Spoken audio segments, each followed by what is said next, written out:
What's up, guys? Preston here. Welcome back to Woods Trading Fishing.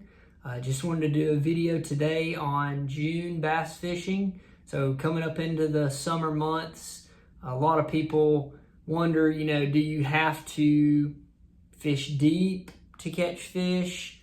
Or can I still catch fish shallow? Well, yes and yes is the answers to those. So you can catch fish doing both things. You can fish deep or shallow. And really this time of year, the early summer months are the better. When it's early in the season, the fish are less pressured, especially the ones that are just moving out deep if you do like fishing offshore. And I'll use, you'll hear me use the Tennessee River a lot as an example. A lot of people, think of summertime on the Tennessee River, they think of ledge fishing. And all that is just an offshore drop-off. So anywhere, if you look on your contour map, if you have mapping on your boat, or even the Navionics app on your phone, you can look at the contour lines. So if the contour lines are very close together, usually that's where a sharp drop-off is going to happen. If they're very spread out, that's going to be a flatter area. And really what to look for, there's Tennessee River, main river ledges where the current kind of hits up against the ledge. Those are the ones that when you hear of Tennessee River ledges, that's what most people are talking about, the ones that are right off the main river. And it's a current related thing. Now, a lot of ledges, though, can be in creeks, little creek bends, maybe points or shallow humps. Anywhere that a sharp drop-off happens, though, is where those fish sit. And when it comes to, finding the most high percentage ledges, usually where a creek channel meets the river channel is the best places. Or maybe there's a creek channel running and then there's like a point that comes out at the mouth of a pocket. Those are pretty good high percentage places as well. So really just those places that fish can use as a highway and then load up on top of the ledge or point or hump.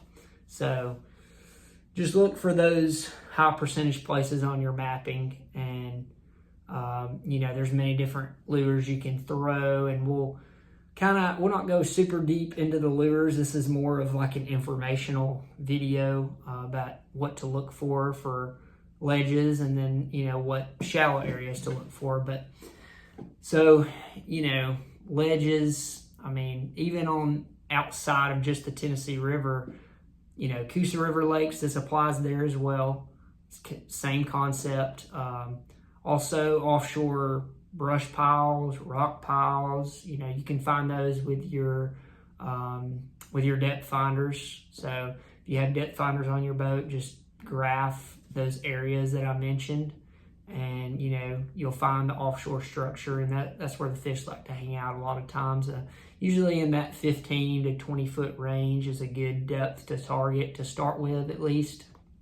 And then Smith Lake is another lake where it's a very deep lake. So the fish do stay deep a lot of times, but usually those long tapering points that drop off into deeper water, those are the best areas to find on Smith Lake. So really, like I mentioned, where the contour lines are close together, where that starts dropping off, that's where those fish, right on that break, where it goes from flat to deep, it's where those fish like to sit. So just target those areas at any lake you go to, and that's usually the most successful places for offshore fishing. So no matter what lake it is, you can do that, but you can also catch fish shallow. And there's obviously a lot of different lures to throw, and like I said, we'll just name one probably that I would like to use, and I'll show my whole setup for that if I had to choose one bait for that. So basically what you look for at any lake is, there's really two main things going on right now in shallow water. And usually both of those things are related to bass feeding on brim. They'll feed on shad as well, but usually in the heat of the summer, the shad may be going deeper on those offshore places, but the brim will still be up shallow, and there will be big bass feeding on those brim still. And right now, the two main things that you need to look for are the brim spawn and the mayfly hatch. So both of those are in shallow water areas. The brim beds are usually pretty easy to see if it's a sunny day and you're looking out with your polarized sunglasses. You can see those bright areas. Usually that hard bottom and that shallow water, you can see, and sometimes you'll see little brim swimming around, and you might see some bass chasing them. Usually the places up in the coves off the main lake, maybe a big flat cove, maybe a big flat point in a cove, maybe way back in a creek in a little cut up towards the bank. So there's really a lot of different areas to look for that, but just don't be afraid to go too shallow when you're looking for those fish, because those brim beds will often be up on the bank. Sometimes they'll be out in the middle of a cove if it's like a really shallow area. But just like I said, use your eyes, use your sunglasses, and even though you're fishing shallow, use your graphs as well, because you can turn on your side imaging and see those brim beds on your side imaging. There's other, like Humminbird 360 shows brim beds really well on your trolling motor, so you can look up and see all around your boat. And usually what to look for on those is just the dark holes on your graph. It'll be a bunch of black holes just stacked. Sometimes they'll be the size of your boat. Sometimes they'll be, 3 times the size of your boat. But basically, that's what the fish like to feed on. Now, when it comes to mayfly hatch, usually what I look for are 2 things: docks and brush. So like overhanging brush in the water. And sometimes when you'll see those mayflies flying around, they'll land in the bushes. Sometimes you can shake those bushes and get the mayflies. They'll fly everywhere. And when one lands in the water, usually a brim will eat it instantly. When that happens, when there's a lot of brim around eating bugs, the bass come in and eat the brim. So, summer months, just focus shallow water, imitating brim and bluegill, all types of different brim. That's kind of what you're imitating. So, just something to watch out for. But those are the 2 main things that I would look for in shallow water. After that, we will get into the lures. And like I said, this is just going to be a simple information video, just of what to look for in the summertime, so you can apply this to any lake you go to. So let's get into the lures. So one thing that getting into the shallow water fishing, targeting brim beds or mayfly hatch, whatever it is that's going on right now. One of my favorite shallow water baits to throw, it's just a bite getter, is a Yamamoto 5-inch Senko, specifically wacky rigged.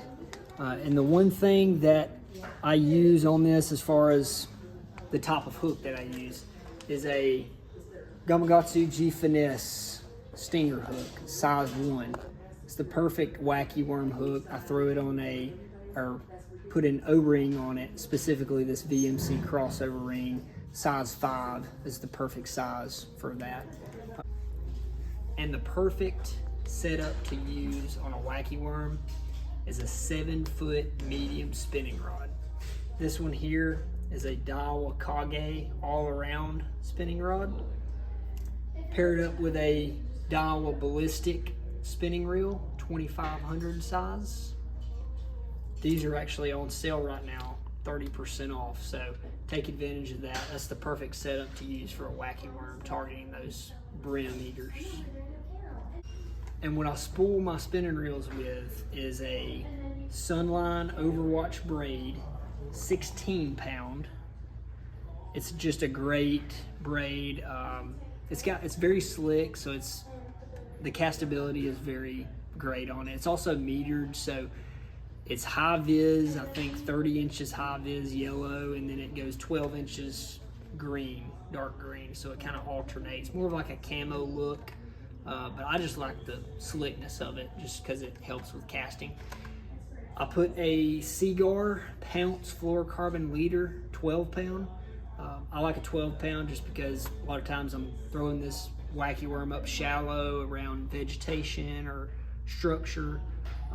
But 12 pound is good. And this Seaguar Pounce leader is actually specifically for tying leader knots. So, these are going to be very abrasion resistant, and it's going to have great knot strength for tying to that braid. So that's the benefits of the Seaguar leader.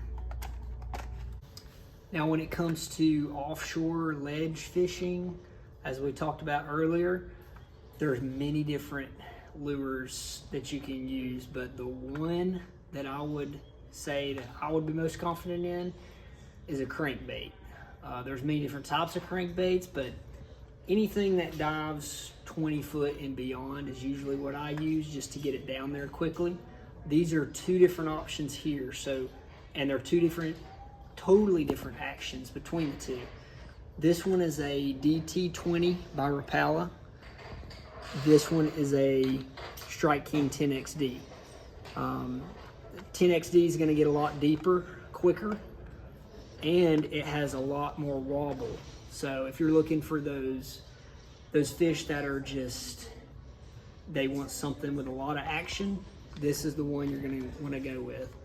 If they're a little more finicky, especially later in the year, or if they're really pressured, like a lot of people fishing for the same school, I would go with the Rapala. It has a tighter swim to it versus this one. And sometimes that tighter swim is better, and it's not as loud either. This one has a lot more rattles in it. This one is more silent. So just two options there, both in green gizzard shad color, which is my favorite color for a deep crankbait. Now the perfect rod that I have found to throw a deep crankbait on is a 7'6" cranking rod. This one is actually a Phoenix crankbait series, 7'6" moderate action. So it's gonna have that moderate bend, which is perfect for throwing those big crankbaits. Paired up with a Shimano Corrado 200 and a 6:2-to-1 gear ratio. Some people like a 5 that's really slow. I personally don't like one that slow. I feel like a 6 is slow enough for me. A lot of people like a slower one, like I said, but you can do more things with a 6. So, if it's not crankbait season and you want to use it for, a different lure, you could throw a 6 on that as well. But that's my setup for a deep crankbait. And lastly, I'll spool my Corrado up with 12-pound Sunline crank. This line is designed for crankbait fishing. Reason why, a couple reasons.